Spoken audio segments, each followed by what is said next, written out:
Every morning, thousands of scavengers stream to the Dandora dump site in the Kenyan capital, Nairobi. The people here try to earn a few dollars a day to help make ends meet. Gangs and cartels are set to control the landfill. It's a dangerous place, especially for children like Richie.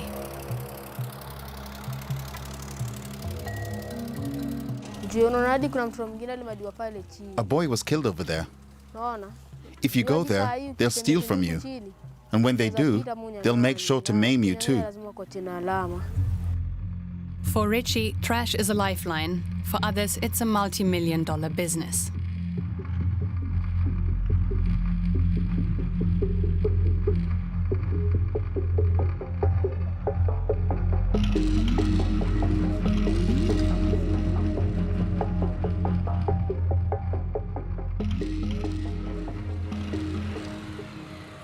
The Korogocho slum awakens before dawn. Some of the children head off to school. 12-year-old Richie Spicer Mondi and his mother have lived here their entire lives. Richie wishes he could join the other kids, but the last time he went to school was 3 years ago. It's been so long that I can barely remember it. Instead of getting an education and playing with other children, Richie has to go to the Dandora dump site, where he tries to make a living by picking and selling plastics. I have to go to the dump site because we're poor. I can't go to school because I can't afford the school fees. I used to try to go to school anyway, but every time I was sent back home. I was told I have debts to pay. So what choice do I have? While her son goes to collect waste, Maureen Aoko, who is sick and cannot work, stays behind. The single mother is HIV positive and feels constantly weak despite medication. She says because of the stigma attached to the disease, she and her son are treated like outlaws in their own community.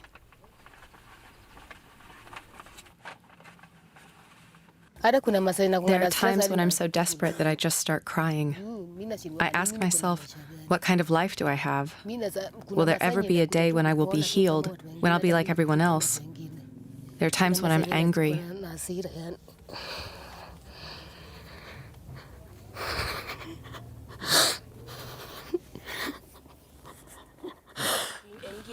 She says she is plagued by a guilty conscience for not being able to send her son to school, and by fear for his safety.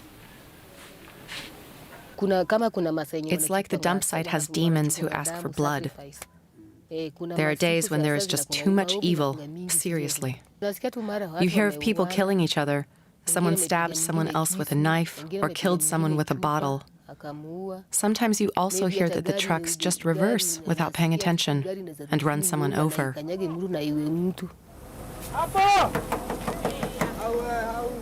So when he goes off, I can only pray to God to protect him, to look out for him, because on the dump site, many bad things happen. Richie says it's every man for himself at the dump site. He's scared of the older boys and men who tried to steal the waste he has collected. Just yesterday he was attacked, a traumatizing experience.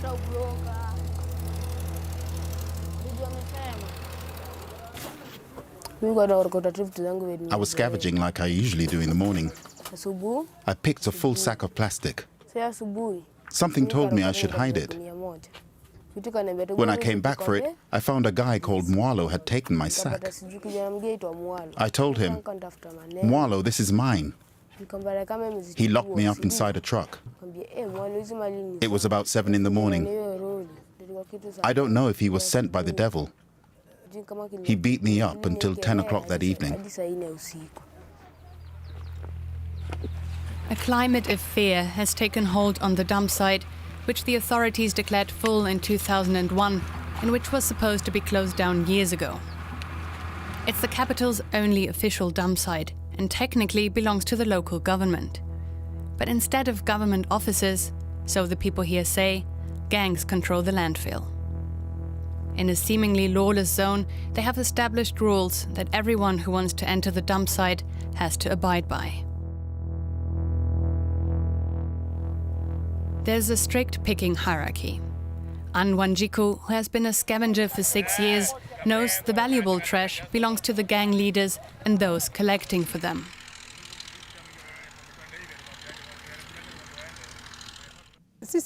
We know the rules of this place. If you want to work here, you have to abide by them. You should never pick from a truck you aren't supposed to pick from. You must wait for them to finish taking everything they want. Otherwise, it's just outright war.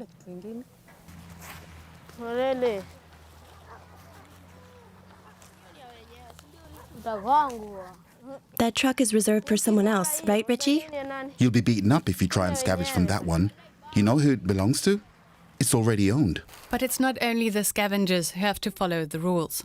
It's also the truck drivers who bring in an estimated 850 tons of waste here every day. We are told that they are charged an illegal security and offloading fee of $5 to $7, depending on how much trash they have to dump. Have you already paid your security fee? When you come in, that's when you pay for everything at the gate.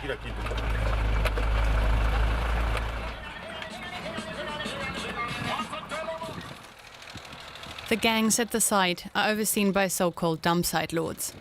We find one who's willing to speak to us anonymously.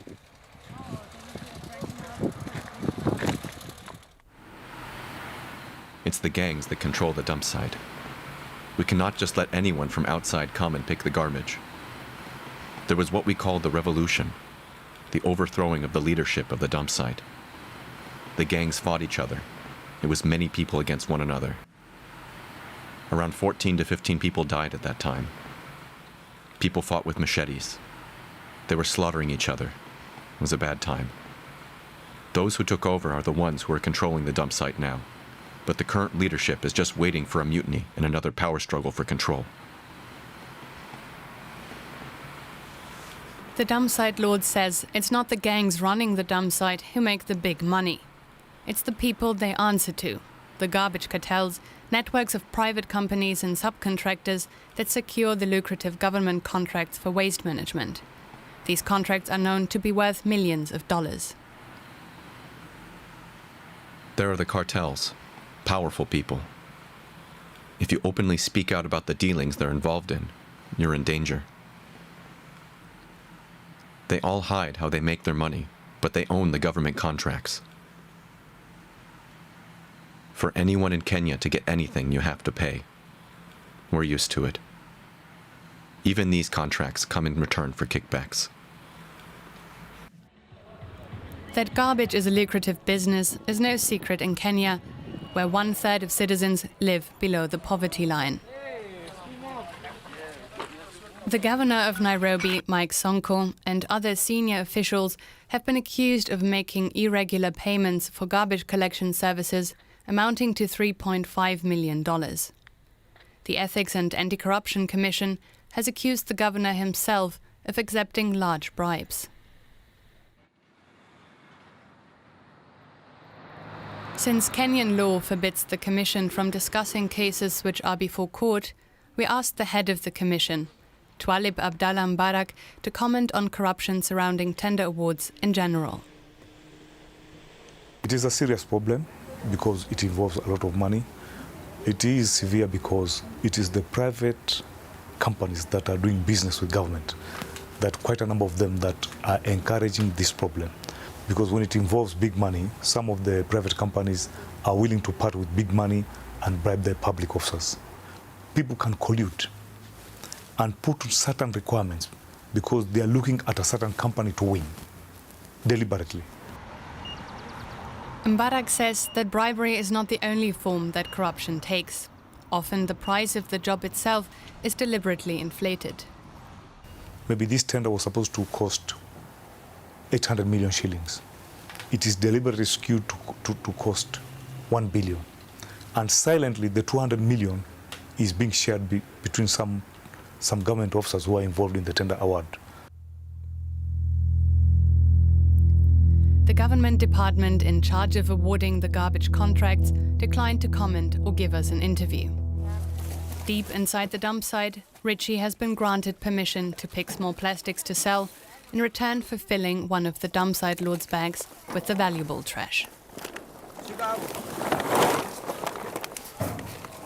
His own sack is not full yet. He must keep going if he and his mother are to eat tonight.